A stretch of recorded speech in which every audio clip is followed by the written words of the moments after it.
Hi, நான் தான் உங்கள் பாரதி கண்ணம்மா. இது அதோட தொடர்ச்சி வீடியோ தான். என்னோட யூடியூப் சேனல் நேம் அறம் கரங்கள்.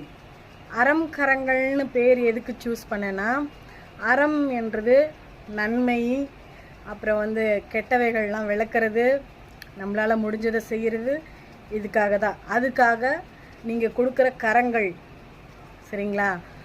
நீங்கள் ஏன்னா ஒரு கை தட்டினா ஓசை வராது, பல கைகள் தட்டினா தான் ஓசை வரும்.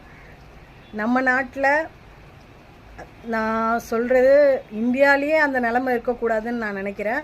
முடிஞ்ச அளவுக்கு நம்ம நாட்டில், தமிழ்நாட்டில் ஏழைகள், இந்த ரோட்டோர மக்கள், இவங்கெல்லாம் சாப்பாட்டுக்கு இந்த குளிரில் பெட்ஷீட், நம்ம வீடு இருக்குது, எல்லாம் இருக்கும், அவங்கெல்லாம் குடிக்க கூட தண்ணி ஹைஜீனிக்காக இல்லாமல், சாப்பாடு சரியாக இல்லாமல், குளிர் பெட்ஷீட் இல்லாமல் அப்படியெல்லாம் கஷ்டப்படுறாங்க. காப்பகங்கள் ஒரு பக்கம் அவங்களுக்கு முடிஞ்ச அளவுக்கு நிறைய உதவிகள் போகுது. இருந்தாலும் இந்த ரோட்டோர மக்கள், மனநலம் பாதிக்கப்பட்டவர்கள் இன்னும் ரோட்டோரம் நிறைய பேர் சுற்றிட்டு இருக்காங்க. அந்த மாதிரி ஆட்கள் எல்லாம் தேர்ந்தெடுக்கணும், அந்த மாதிரி ஆட்கள் எல்லாம் சேவ் பண்ணணுங்கிறது தான் என்னோட எய்ம், சரிங்களா?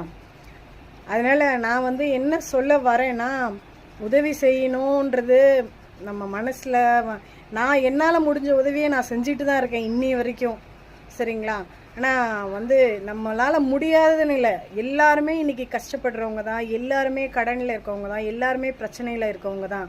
அதனால் இங்கே பணம் இருக்கவங்களுக்கு தான் கொடுக்க மனசு இருக்காது, பணம் இல்லாதவங்களுக்கு தான் கொடுக்க மனசு இருக்கும். அந்த மாதிரிலாம் இருக்குது.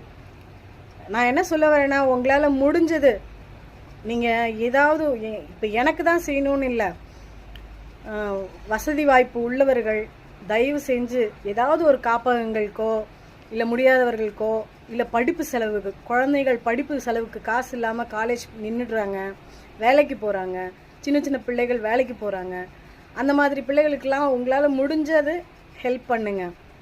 உங்களுக்கு இப்போ நான் அதுக்காக தான் இந்த வீடியோ, எதுக்காக பண்ணுறேன்னா, இந்த சேனல் ஓப்பன் பண்ணது, அறம் கரங்கள் சேனல் ஓப்பன் பண்ணது முழுக்க முழுக்க சேவைக்காக மட்டும்தான், சரிங்களா? உங்களால் முடிஞ்ச உதவியை தயவு செய்து செய்யுங்க.